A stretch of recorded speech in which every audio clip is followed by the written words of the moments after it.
खुलुमबाय लोगोफोर नेचार पाब्लिकेशनाव नोंथांमोनखौ बरायबाय दिनै बे भिडिअनि गेजेरजों नोंथांमोननो मुलुगनि बयनिख्रुइबो बांसिन बेसेन गोनांसिन कारेन्सि रांफोरनि सोमोन्दै दिन्थिनो नागिरदों दा बाहाय मा बबे हादोरफोरनि रांफोरा मुलुगनि गेजेराव बयनिख्रुइबो बेसेन गोसांसिन आरो भारतनि रुजुनायाव बेयो बेसेबां दङ दा बेखौ नोंथांमोना फारियै नायना लानो हानाय जागोन दा जों गोबाङानो सानो जोंनि इउएसनि अर्थात इउएसएनि US डलार बे डलारखौनो जों बयनिख्रुइबो बांसिन रांनि फारियाव खोख्लैनो सानो बा साननो गोबाङानो साननानै थाबाय थायो दा बे गोरोन्थि दा बेनिफ्राय US डलारनिफ्रायबो बेसेन गोनांसिन हादोरफोरनि रांफोर दङ गुबुन गुबुन हादोरफोरनि दा बैफोरो मा बेखौ नोंथांमोना फारि नायलांनो हानाय जागोन फैदो जागायलांदिनि थांनायनि सिगां नोंथांमोना चेनेलाव गोदान बा साबस्क्राइब खालामाखैबा खालामना लानो हानाय जागोन फार्स्टआव बयनिख्रुइबो बांसिन बेसेन गोनांसिन कारेन्सियानो जादों नोंथांमोना नुनो मोनगासिनो दङ कुवाइटिनि दिनार कुवाइटि दिनारा जाहैबाय बयनिख्रुइबो बांसिन कारेन्सि दा बेयो कुवाइटि दिनारा नोंथांमोनहा नुनो मोननाय जादों 1 कुवाइटि दिनारजों समान जानांगौबा 3.29 US डलार नांगौ होनदों हथात जोंनि भारतनि रांनि रुजुनायाव 243.843 रां नांगौ 243खौल' लादो उननिखौ दोनथ'ब्लाबो अब्लाबो बियो ओरैबायदि बुरजा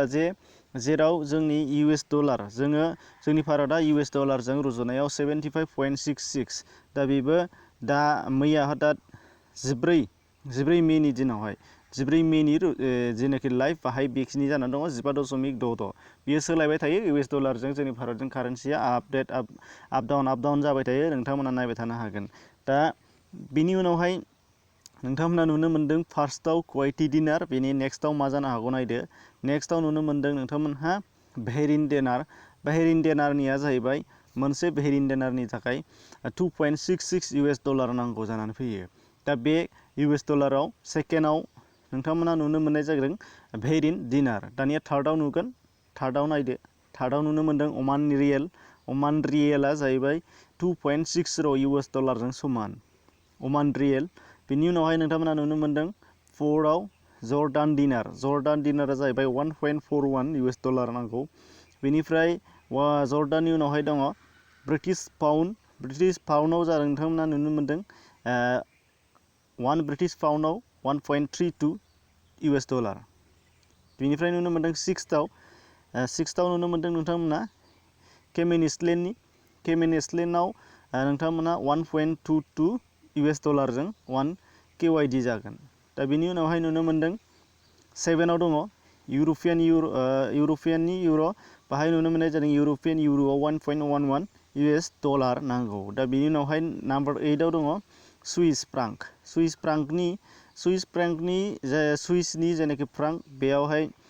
नुनो मोनदों नोंथांमोनहा 1 फ्रांक जानांगौबा 1.01 US डलार नांगौ जानानै फैदों दा बेखिनि US डलारनिफ्राय बांसिन बेसेन गोनांसिन मुलुगनि कारेन्सिफोरा बेफोरमोन दा बेनि उनावहाय 8 नाम्बारनि उनावहाय दङ 9 पजिशनाव US डलार दा बे हिसाबै नोंथांमोनहा नुगासिनो दंखायो US डलारा 14 मेनि आपडेट बाहाय 14 मेआव 75.66 इन्डियान रुपिसजों समान जायो मोनसे US डलारा अब्ला हथात जोंनि भारतनि 75.66 रांजोंसो USनि थाइसे जानाय जाहैयो आरो दा बेबायदि दा बे कारेन्सिफोरा सोलायबाय थायो नाथाय नोंथांमोनहा दिनै नुनो मोनदों हथात कुवाइटि दिनारानो जा अमान रियेलानो जा नोंथांमोना गुबुन जेसेबांनाखि 8टा बुंबोदों 8टा हादरफोरनि दा बेफोरबो सेमावनो थाबाय थानाय नङा सानफ्रोमबो सोलायलांबाय थागोन कारेन्सिया आप डाउन जाबाय थागोन दा बेनि थाखायनो नोंथांमोनहा मालाबा गोबाव समाव उननियावहाय बे भिडिअखौ नुदोंब्ला नोंथांमोनहा साननो नाङा बेनिफ्राय सोलायबाय होननानै नोंथांमोना नुखागोन सोलायखायो आपडेट जाबाय थाखायो दा बेखिनिमोन लोगो नोंथांमोन बेबायदि गुबुन नलेजेबल भिडिअ नायनो थाखाय डिसक्रिपसनाव लिंक दङ प्लेलिस्ट दङ आरो बेनि अनगायैबो नोंथांमोना स्क्रिनाव जाखांफैनायखौ नायनो हानाय जागोन एसेनोसै गोजोन्थों।